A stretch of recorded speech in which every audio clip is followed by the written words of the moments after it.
In this lesson, you will be learning about the associative and communicative properties of addition and multiplication.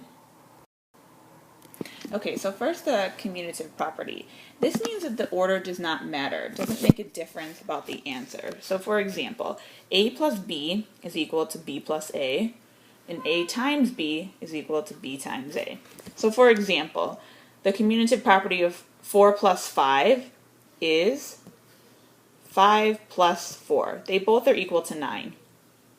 The same thing is true for 2 times 3c. Your answer would be 6c. So if I do 3c times 2, it's also equal to 6c. So I'll just put that here so we can see that these are all equal to each other. Okay, so 5 plus 6 is equal to 6 plus 5 because they're both equal to 11. So the order here does not matter. 7 times 9 is equal to 9 times 7. Okay, so they're both equal to 63. So that's the commutative property.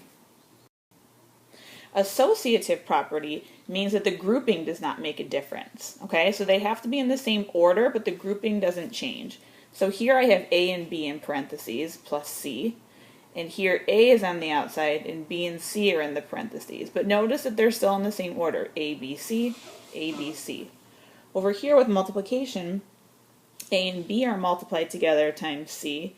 And then here A is on the outside and B and C are together. But again, they're in the same order. A, B, C.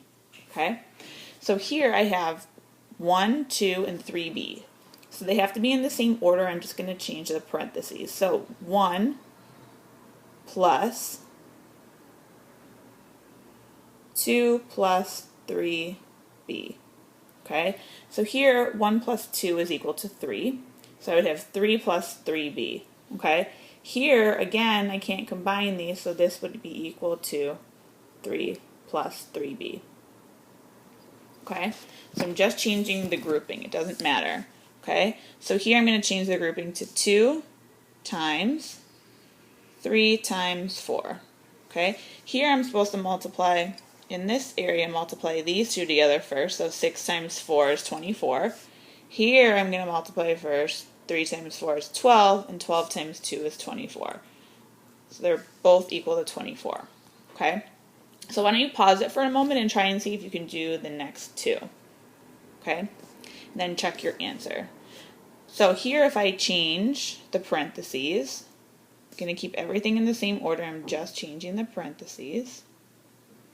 Let's see if we get the same answer. Okay, so here I can't combine these, and then I know that I have to add 6. So in both of these, I will get 7a plus 8.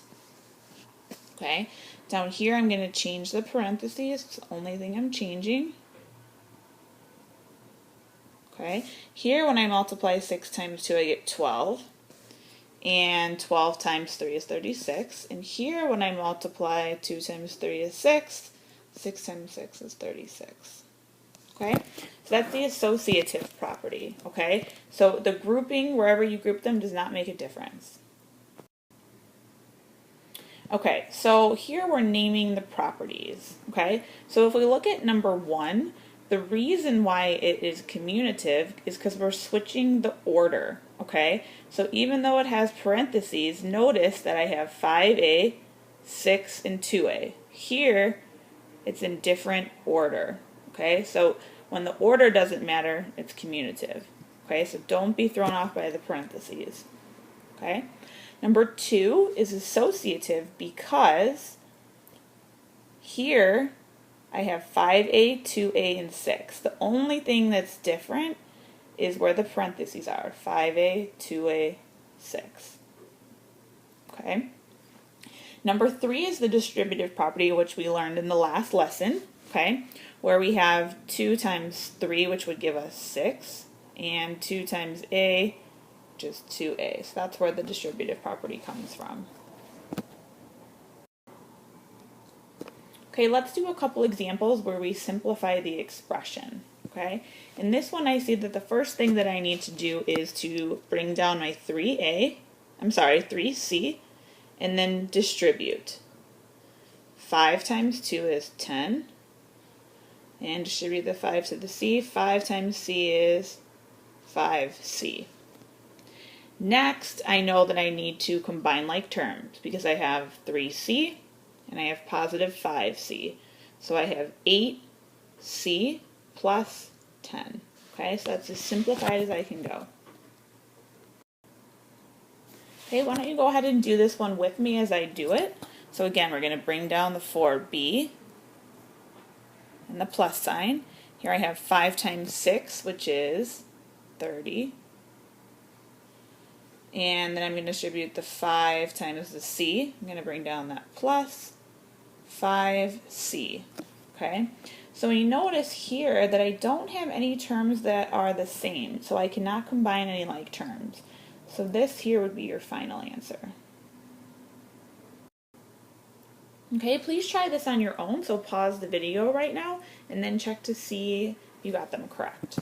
Okay, so you should have done 3c, bring that down. You're going to add that to the 5 times 2, which is 10, distributing. And then you should have distributed the 5 with the c. Okay, and then you'll notice here that you can combine 3c and 5c. Remember to make sure that plus sign is there, and you have 8c plus 10 as your final answer. In number 2, we're going to write the expression in numbers and then solve. Okay, so we're going to translate this verbal sentence. So I have 4 times the sum of a and b plus 2.